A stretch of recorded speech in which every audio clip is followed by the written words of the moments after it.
Hi there, this is Jeremy Krug, and this is a very special video. You might have noticed that in the last month or so I crossed the 25,000 subscriber threshold, so that's a very big deal for me. It's taken several years for me to get to this point. 2024 has been a wonderful year for the channel. About a year ago, at the beginning of 2024, I was able to cross the 10,000 subscriber threshold thanks to your help. And now at the end of 2024, I've crossed the 25,000 subscriber threshold. So I really want to thank each and every one of you for making this possible, for supporting my channel, for watching my videos, for learning chemistry along with your classmates, and for sharing my channel with your classmates and your teachers and your colleagues. I really do appreciate it. I really enjoy interacting with you all in the comments and answering your questions and just saying thank you for watching. I really appreciate it. And as a special video, I wanted to answer some of your questions. Over the years, I've received all kinds of questions. In the poll that I posted here a few weeks ago, I got lots of questions as well. So I've tried to summarize some of the best and the most commonly asked questions that I get, and I want to answer those for you here in this 25,000 subscriber spectacular. So once again, thank you all, and let's jump right into this. So the first question is from Sir Goosington from Canada, 1560. I love that name, by the way. And their question is, what motivated you to create these mega helpful videos about chemistry? As a second question, how do you approach making these videos? Well, to be honest, the first thing that really motivated me to make these videos was necessity. I actually started making chemistry videos over 20 years ago, actually, back in 2004, when I was still a fairly new chemistry teacher, and I had to go away for a leave of absence for about 2 weeks from my school, and it was very difficult for them to find a substitute teacher who was able to teach the chemistry. So I decided, I'll just make some videos. So I took the old Sony Handycam camcorder that I had laying around the house, and I took, my classroom, and I just literally, drew problems out on the board, and I worked problems on the board, and I think I still have those videos around somewhere that I burned to a DVD and I left for the substitute to show. And it turned out that that was, I guess, kind of the start of it all. And then over the years, when we started to have virtual school for one reason or another, sometimes there was a snow day or something, I would make a video on my computer and I would post it to YouTube. And as it turns out, there were not just my own students that used these videos, but lots of other students. And so I started making more and more videos. And during the pandemic, I was able to make lots of videos and upload those. And so it was really out of necessity that I made these videos to help out my own students. And I'm so glad that so many thousands of other students have been able to use these videos over the years. The next question that you had there, as a second question, how do I approach making these videos? To be honest, I try to model these videos after the way I teach my own class. I try to start out with some of the theory, some of the concepts behind the chemistry, and then I try to work example problems, as many as I can. I find that really helps students in my classroom, and I hope it helps all of you too out there. So thank you for that question. The next question is from Faizan Ahmed, 2213. What was your best study method, and how did you address difficult topics that needed a clear understanding in order to understand the whole network of topics that it connects to? That's a great question. The first thing that I did as I was learning chemistry all those years ago was I would just start by reading the textbook, to be honest. I tried to find a textbook that was very readable, very understandable, and of course not all textbooks are created equal. Some are better than others, and so I found one that was useful for me. And then once I got through the reading, I just worked as many problems as I could. That was really one thing that I found useful. Sometimes they say practice makes perfect. My chemistry teacher actually said perfect practice makes perfect. And so, the more you work problems, the better you get, and the better your results turn out to be. As it turns out, at the high school that I was at, we participated in academic competitions. And we actually had chemistry competitions. And so my chemistry teacher would take us to these competitions. We actually had one where we would compete statewide, actually. And we would take these tests And so I would take old tests and just practice and try to get as many of these questions as I could correct. And if I missed questions, I would take the answer key and try to teach myself how to get the answers right. And so I worked as many questions as I could, worked as many problems, and really that did help my understanding over the long haul. So thank you for that excellent question. And so next we have another question from Omar. What chemistry-related career path would you recommend? Well, there are so many career paths that involve chemistry. It's hard to narrow it down to one or two. Personally, I enjoy solving problems, taking a question or a dilemma that's out there and solving it. And so that's what chemical engineers do quite a bit. They have a dilemma or a problem, and it's their job to solve it. And so chemical engineering is something that I would enjoy if I had to do it all over again. I would also say something in the medical field. That is a field that has such a wide array of options out there. You get to use your chemistry and use your problem-solving skills that you learn in chemistry as well. Things like pharmacist, being a physician. I have lots of former students who are doctors and pharmacists and nurses today. A very high demand for all of those fields as well. So excellent question. The next question is from Wilson 381646. Did your high school offer AP Chem back in the day? And did you take it? And how did you do? And the answer is, well, yes and yes to both of those questions. I'm actually from a fairly small town in southern Illinois. It's a town called Benton, Illinois. And I went to Benton High School. And my chemistry teacher, I mentioned him earlier, his name was Wayne Cherry. And he was a very interesting guy there. I consider him to be a very good teacher. I learned a lot from him. And I did take AP Chemistry. And it was during my junior year. However, we got to the end of the school year, and I had requested to take the AP exam, just like you're supposed to. It turned out that the school counselor forgot to order the AP Chemistry exams.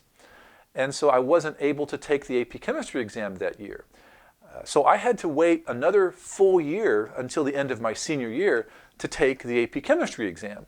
So I spent, I guess you could say, 2 years practicing and studying AP Chemistry, and I did take the exam, and I got a 5 on it. So thank you to my teachers and all those who helped me to get to that point. The next question is from Benny9019. How did you first start getting into chemistry? That's a wonderful question too.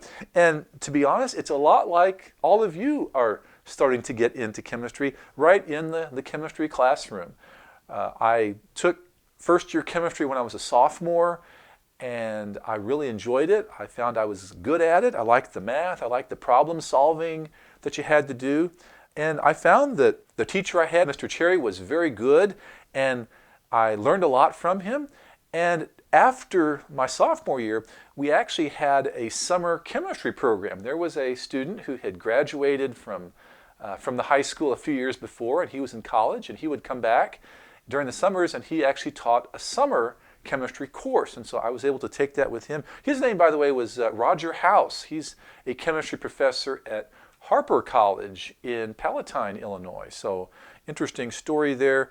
And I learned a lot from both Mr. Cherry and from Mr. House. They had taught me a lot, and I was able to take the things that they taught me and take that on to college and run with that and take that into my own chemistry teaching career. So excellent question. Thank you, Benny, for that question. Next, we have a question about things that interest me. So Tanish asked this question: what are some things in chemistry that interest you? So there are a lot of things that I just find fascinating about chemistry, the fact that you get to solve problems, things like that. Probably my favorite field in chemistry is nuclear science, as it turns out. Radioactivity. This is a field that has fascinated me, has been very interesting to me just for a long time, for many years. I actually have been able to visit some places that a lot of people haven't been able to visit that are connected to nuclear science and nuclear chemistry. Actually, about 5 years ago, right before the pandemic started, I was able to visit the Chernobyl nuclear power plant and the Chernobyl exclusion zone in Ukraine. And that was a very fascinating place to visit. I took hundreds of pictures and videos while I was there. I did take a guided tour, and I really enjoyed that. And that's a presentation that I share with my students every year, where we just talk about what happened at Chernobyl, about the tragedy that took place there, and what it looks like today. And so that's a field that just interests me so much, radioactivity and nuclear science as well.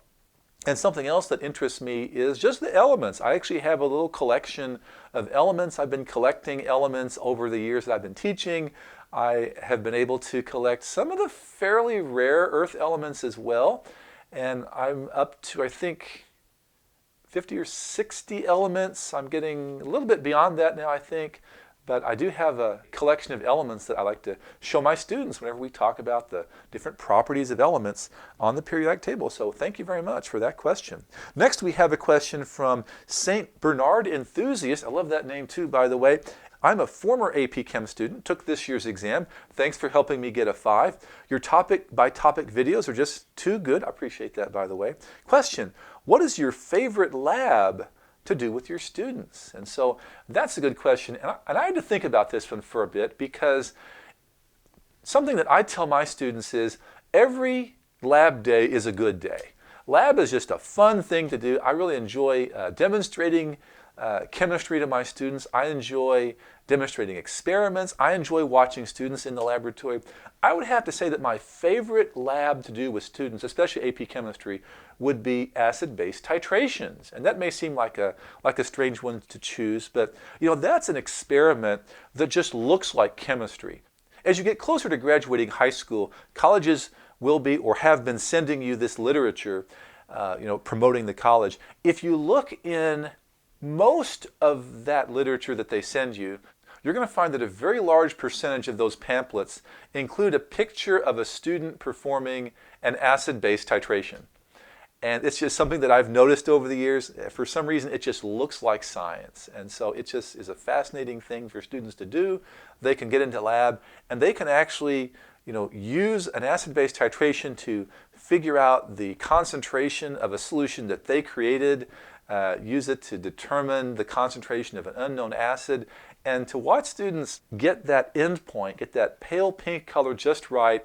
It is so exciting for me to watch that. And so it's something that I've always enjoyed watching. I've enjoyed doing acid-base titrations. If you take analytical chemistry, you do a whole lot of those too, by the way. Probably a close runner-up would be an electrochemistry lab that I've taught my students over the years, where they're actually using a wheel of little electrodes, and they use that with some solutions to create their own activity series. And so using the multimeters, the voltmeters, and being able to create their own activity series out of solutions and random metals, to me is a really neat thing to do. So thanks for that question. I appreciate that. Next, we have a question from Edward from Montana, 2007. Why did you decide to become a chemistry teacher, and do you still teach high school chemistry? And so, wonderful question there, Edward. I appreciate that. The reason I decided to become a chemistry teacher is that chemistry has always fascinated me. It's always a challenge. Every day in the classroom is exciting. It's never the same as it was the day before. Every year is different. I get a new set of students who sometimes need to be motivated. Sometimes they're already motivated to learn. It's a lot of fun, to be honest. I enjoy teaching high school chemistry. And do you still teach? Absolutely, yes, I do. I've been teaching chemistry for the last 25 years now. I teach at a high school in Murray, Kentucky. I teach at the Murray High School, and I have taught at a few other high schools in the area around here in western Kentucky, and I love what I do. Thank you for that question. The last question I have here is from Fuji Flips. Thank you for this question. What is your advice for struggling students like myself who are slower learners than my peers? Excellent question. The first thing that I would say is don't give up. Chemistry is a tough subject. A lot of people would say that chemistry is one of the hardest subjects that you can actually take in high school or college. And so don't give up. Chemistry is one of those things. It's harder. It's my job to make it as accessible and as easy for you as possible. I try not to water down the content if I can, if at all possible. Although I try to explain things in such a way so that students can understand them. But don't give up. That's the first tip I would say. Also, I would say read a good chemistry book. If you have access to a chemistry book of your own in school, that's wonderful. If you don't have access to a hard copy textbook, there's some good online textbooks that are available for free, like the CK12 textbook or the OpenStax chemistry textbook. Those are wonderful books as well. I would say do lots of practice problems. That's what I did. Like I said earlier, I did as many practice problems as I could get my hands on. And sometimes if you're still struggling after the teacher explains something or after you watch a video like one of mine, I would recommend getting a different explanation. If your teacher explains something in a way that you don't quite understand, perhaps ask a classmate or even a tutor to see if they can give you a different explanation as well. If something doesn't make sense from one of my videos, there are other YouTubers out there that have explanations as well. I would say, perhaps watch one of their videos and see if that helps as well. I think back fondly on my own experience. I had excellent teachers that taught me chemistry, but I also had to learn some things on my own as well. And I actually went out and bought a chemistry textbook. This is the actual textbook that I used to learn chemistry. I actually purchased this on my own when I was a sophomore in high school. So all those years ago, this Ebbing chemistry textbook, the 3rd edition, I paid $4.99 for this chemistry textbook at the Walden Books in Champaign, Illinois. So you can do the math and see how old this textbook is. But hey, I found that this book had good explanations. It was very readable, and I was able to understand it. And I still use this textbook as a reference down to today, over 30 years later. I really appreciate getting your questions, whether it's for a video like this or just asking a question in the comments section. I really appreciate all your comments and your support, helping to grow my channel. I really enjoy teaching high school chemistry, and I'll be honest, it is a true honor to be able to share my chemistry knowledge and teaching with so many thousands of you all out there. So thank you for watching. Thank you for supporting my channel. It really means a lot to me. It's been a real privilege to help you learn chemistry. So thank you again, and hope to see you again in the next video.